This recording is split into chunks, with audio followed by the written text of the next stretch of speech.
Shalom, David Hay aqui. Bem-vindo ao Sabedoria da Torá. Você está na série Maratona Porção Semanal. Nesse estudo, você vai aprender como Moisés, enriqueceu catando ossos, juntando os ossos, enquanto o povo foi atrás do ouro e, no final das contas, Moisés ficou com mais ouro do que o próprio povo judeu. Parashat Pikudei, nessa Parashá a gente vê a montagem do Mishkan com todos os seus utensílios. Interessante que quem era o líder e quem tinha todo o talento para fazer os itens do Mishkan eram Betzalel, filho de Uri, filho de Hur. Era ele. A gente falou sobre Hur antes, que ele deu a vida dele para impedir com que o povo de Israel fizesse o bezerro de ouro. Aconteceu que o seu neto, que pelo estudo profundo diz que é reencarnação de Hur, o seu neto, ele com 13 anos já teve todo esse talento de primeira já fazer. Ele não passou por um curso antes, ele não fez projetos antes de desempenhar, porque ele folheou a ouro, a madeira, ele lapidou a madeira, ele trabalhou também com os metais preciosos, com as pedras preciosas, fazer engastes das pedras preciosas no metal precioso. Então foi um trabalho de artesão muito experiente, e ele com 13 anos que fez o Mishkan, todos os itens do Mishkan, e ele foi o cabeça, foi o líder. Ele ensinou para os outros que também tinham talento, não se comparavam com o dele, Aholiav e Itamar da tribo de Levi, Aholiav da tribo de Dan, e o próprio Betzalel da tribo de Yehudá, Judá.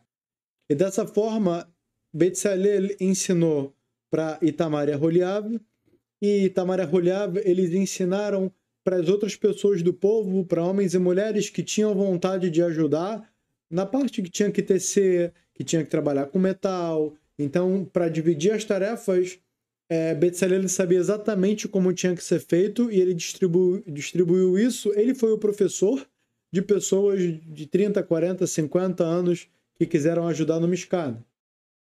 Uma das polêmicas que aconteceram foi que 1.775 shekel, que eram prata, eles desapareceram. Eles foram tirados sem explicação do montante, porque o povo de Israel, eles doaram, eles fizeram a doação da prata.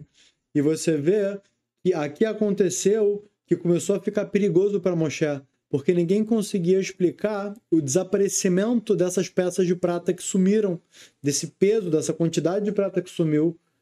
E o povo não lembrava, Betzalel não lembrava, Itamar não lembrava, Aholiav não lembrava, Moshe, Aaron, ninguém lembrava. Então ficou algo assim muito... Foi uma sensação, foi uma experiência muito ruim. E o povo começou a suspeitar de quem? De Moshe, porque ele estava recebendo as ordens de Hashem, as ordens de Deus. E o que está acontecendo? Moshe está recebendo as ordens de Deus e está assumindo objetos materiais. A gente pode notar que é um tanto quanto bizarro, porque Moshe foi quem tirou o povo de Israel com as 10 pragas do Egito. E o Moshe foi quem abriu o mar para o povo passar. E posteriormente, milagres acontecendo no deserto. O pessoal comendo o mano que caía dos céus. Como o povo conseguia ainda suspeitar de Moshe? E a gente vê muitas outras situações onde, infelizmente, o povo começou a questionar Moshe. Eles pegaram e disseram, em certos momentos, né, mais para frente, disseram, olha, a gente vai pegar nossas coisas aqui, a gente vai nomear um líder para a gente, e a gente vai voltar para o Egito. E assim fizeram, e assim eles morreram com uma praga no meio do caminho, no deserto. E o que a gente vê daqui? Olha o que é muito interessante. A gente poderia falar que esses mesmos rebeldes que se revoltaram contra Moshe não foi uma, nem duas, nem três, nem quatro, nem 5 vezes.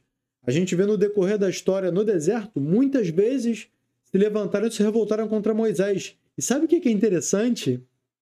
Que nenhuma vez eles vieram desprovar de que a Torá era verdade. Eles podiam falar, olha, você teve uma experiência com Deus, você recebeu essas leis estranhas. Como assim estranhas? Nos 10 mandamentos, qual foi o mandamento que de todos os 10 o povo de Israel chorou? Sim, antigamente era diferente num quesito. Todos os mandamentos, o povo de Israel, com felicidade, eles receberam, mas teve um mandamento que eles não gostaram, todos eles choraram. Adivinha qual foi? Sim, foi o de Gilui Arayot, que era proibido, relação proibida, ficou proibido a relação ilícita, e dentre elas, relação homem com homem, mas até a época era proibido também, relação homem com animal, que até a época era proibido também, porém a relação que era de sobrinho para tia, de irmão com irmã, hoje em dia a gente vê isso com olhos, né, repugnante, nojento. Só que na época era algo muito comum. Inclusive a gente vê que Amram, que é o pai de Moshe, ele era casado com Yoheved. E Yoheved era tia de Amram. Assim como dentro do povo era muito comum ter esses casamentos. E quando foi dito que era proibido, eles tinham que se separar. Eles tiveram que se separar. E eles tiveram que entender que dali para frente não poderia mais acontecer do jeito que era antes. Então eles choraram muito por causa disso. Foi algo muito difícil. Então a gente vê que em momento nenhum foi desprovado que Moshe tinha recebido toda a Torá. Porque eles poderiam ter dito, olha, essas leis esquisitas que você está mandando a gente cumprir, como a gente pode imaginar, né? Um homem que ele foi para o meio do deserto, voltou dizendo que Deus falou com ele e voltou com um livro de leis para as outras pessoas seguirem. O que o povo diria? Fala, olha, beleza, vamos escutar então quais são as leis que tem para cumprir. Aí o que é esse que veio com o livro de leis vai falar? Ah, tem que doar o dízimo, tem que uma vez por semana se encontrar em grupo para comer, tem uma vez a cada ano todo mundo tem que se juntar para a gente fazer um ritual, tem que fazer um jejum a cada 10 anos. Em outras palavras, facilitar para o público. Falar, vamos fazer uma religião fácil. Para quê? Para eu conseguir manter o pessoal junto, agrupado, eu ser o líder, e eu vou ditar para eles as coisas que eu quero que eles façam, mas eu vou pegar leve, eu não vou ficar aqui dando um monte de regrinha para eles, coisa que vai acabar causando revolta. Não vou fazer isso. Só que Moshe, a Torá é verdadeira. Então tinha Shabat para cumprir cheio de leis, tinha agora o Mishkan para construir cheio de leis, tinha agora lei de relação entre homem e mulher, lei de relação entre homem e Deus. Ou seja, começou a entrar um monte de regrinha. Animal kasher, animal não kasher, o que vai poder comer, o que vai ser proibido de comer. Leis de pureza, leis de impureza. É tanto detalhe que a gente imagina, né? Olha, se fosse alguém de carne e osso que fosse fazer uma... Né? Ou se fosse alguém que disse que teve uma visão e voltou com um livro pronto e falou, olha, agora todo mundo vai ter que fazer diferente, óbvio que ele chegaria com leis que fossem para o benefício dele e não cheio de regrinha para encher o saco do pessoal e fazer eles se revoltarem. Mas a gente vê que o povo de Israel, com todas as revoltas que eles tiveram, você vê que eles sempre tentaram escapar por um lugar onde, por exemplo, eles reclamaram que a gente não tem aqui carne como a gente tinha na terra do Egito. A gente não tinha melancia, a gente comia lá melancias e comia... começam a descrever o que eles tinham lá para comer. Tinha alho, tinha cebola, tinha melancia. Porque eles poderiam muito bem ter argumentado. O livro que você recebeu é mentira. O Deus que você recebeu, você está mentindo. Você foi para algum canto, você foi para algum lugar, falou que recebeu e no final das contas isso é mentira, não tem nada disso. Qual é o nome dele? Aquele que fez Korah Vedató. O que Korah tentou desprovar Moshe? Korah tentou falar que Moshe estava só beneficiando quem estava em volta dele. O Moshe recebeu o cargo, Aharon, que é o irmão dele, recebeu o cargo. Depois, as pessoas que estavam... O filho de Aharon e Tamar recebeu o cargo. Então, e Korah não recebeu o cargo, sendo que ele era da tribo de Levi. Qual foi o momento que chegou Korah e acusou Moshe de ter escrito um livro que não era divino? Nunca. Nunca. Isso nunca foi cogitado. No máximo, eles podiam falar, você está adicionando coisas que você não recebeu. Mas os 10 mandamentos, a Torá que Moshe passou desde o início, era unânime. E a gente vê que quem está revoltado com uma religião, ele vai logo atacar a origem. Falar, olha, aquele livro que você recebeu é mentira porque você nem recebeu ele. Quem falou que um anjo falou com você? Quem falou que você sonhou com alguma coisa e voltou com um livro? Quantas pessoas testemunharam essa presença sobrenatural? Você só. Então como é que eu vou acreditar em você de que esse livro é alguma coisa e não foi você que escreveu? Porém, o povo de Israel não foi assim. Foram as 10 pragas experimentadas por todos os Mitzrim, os egípcios, e hoje em dia tem por escritas cuneiformes que eles mesmos escreveram como foi. Foram encontradas escrituras que eles cavaram na pedra para mostrar que tiveram as 10 pragas. Teve sangue, dam, todas as pragas elas tiveram. Teve a praga dos piolhos, teve a praga dos sapos. Eles desenharam de uma maneira que hoje em dia na arqueologia a gente ainda é encontrado de estar em museus.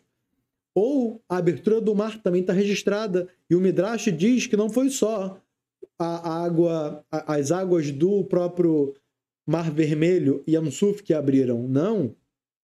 O Midrash diz que foram as águas de todas as pessoas do mundo. A pessoa ia pegar um copo para beber água, ela ia ver dentro do copo dela se dividindo em dois a água. A água se dividindo em dois dentro do copo. Então o mundo presenciou isso. Não foi à toa que Itró, que estava lá em Midian, ele veio para se converter. Na verdade, que ele não veio para se converter, ele veio para saber como é que estava o sogro dele, e ele veio para levantar o moral dos judeus. No final, Moshe contou tudo o que se passou exatamente. Moshe e aí o troço converteu.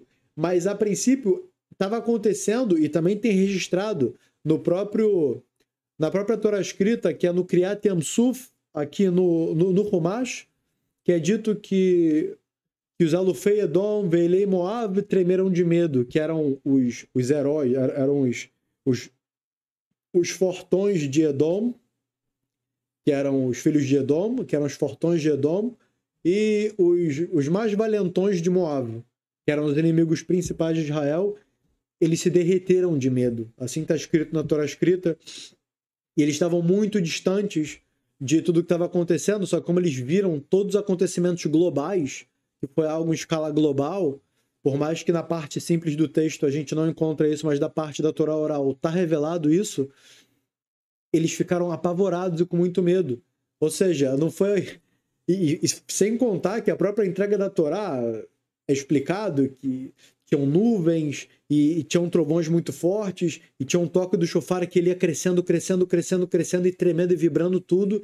E as pessoas ficaram confusas, começaram a fugir. Os judeus ficaram desesperados, falando: meu Deus, o que está acontecendo aqui? O mundo vai acabar. Deus, ele dobrou os céus, ele abriu os céus e ele desceu boa parte do poder dele, se a gente pode falar, né? Deus é limitado.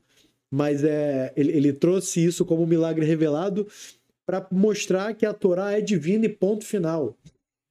Veio Hashem e falou: olha, essa daqui é a Torá Kedoshá.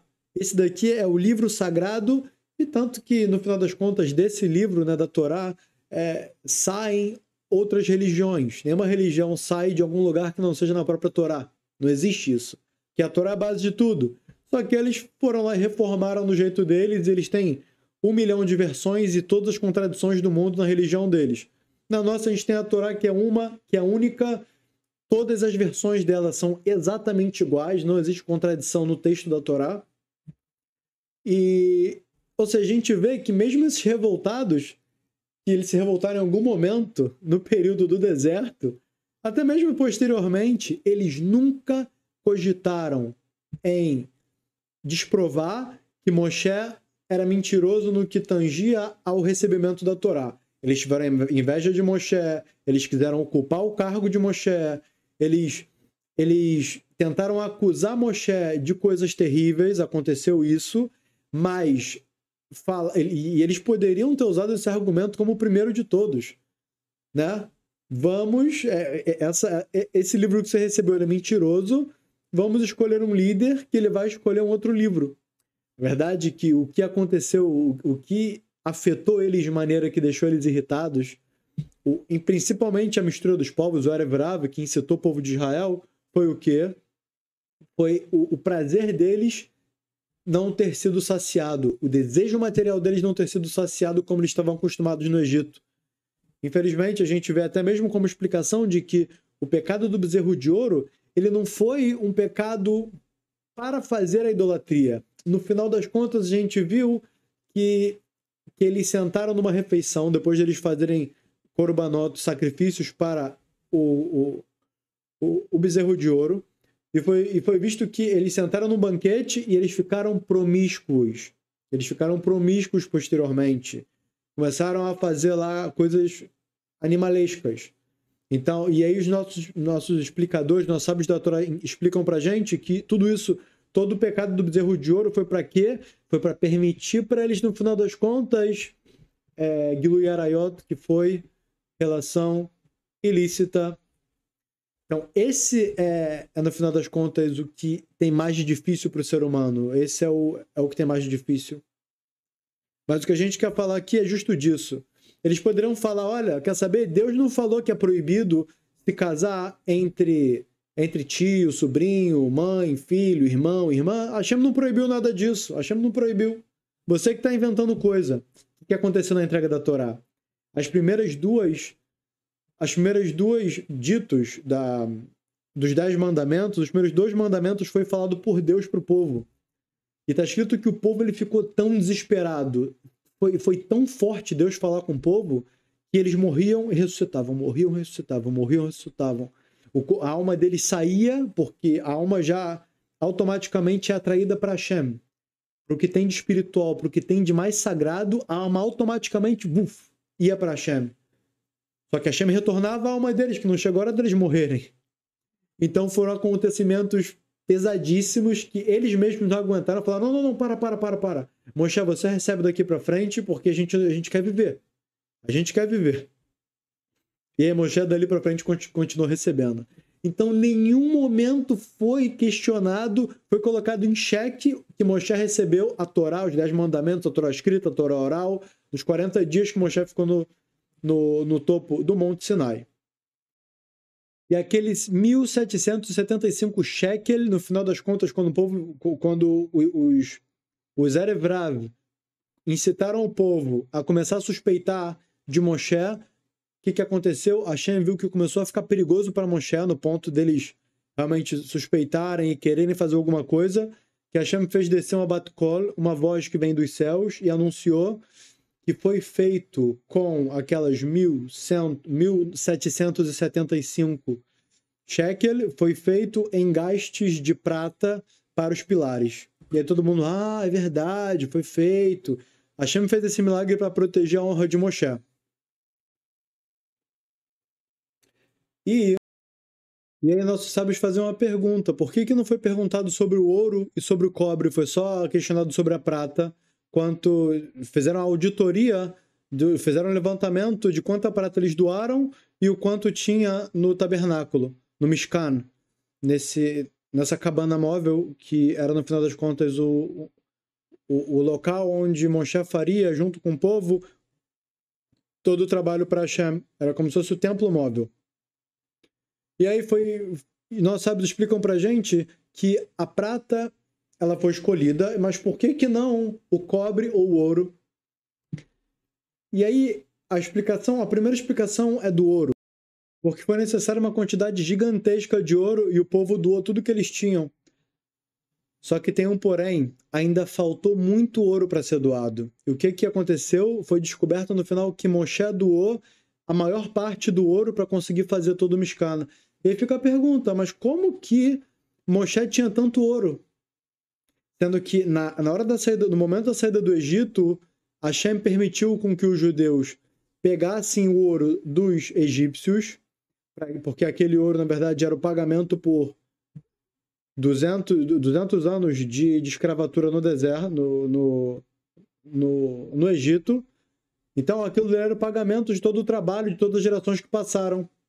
E assim eles pegaram muito, muito ouro. O que Moshe foi pegar? Moshe foi pegar os ossos de Yosef. Yosef é tzadik, que ele estava morto lá no Egito, e ele tinha feito o pedido de ser retirado o corpo dele do Egito e ser enterrado aqui na terra de Israel. E assim a primeira coisa que Moshe fez foi buscar os ossos de Yosef. Inclusive tem uma explicação de pelo mérito do caixão de Yosef está sendo levado, o Mar Vermelho se abriu para o povo de Israel. Eles não tinham assim tanto mérito, infelizmente, que eles estavam no nível de impureza 49, e uma das explicações é que foi pelo mérito do caixão de Yosef.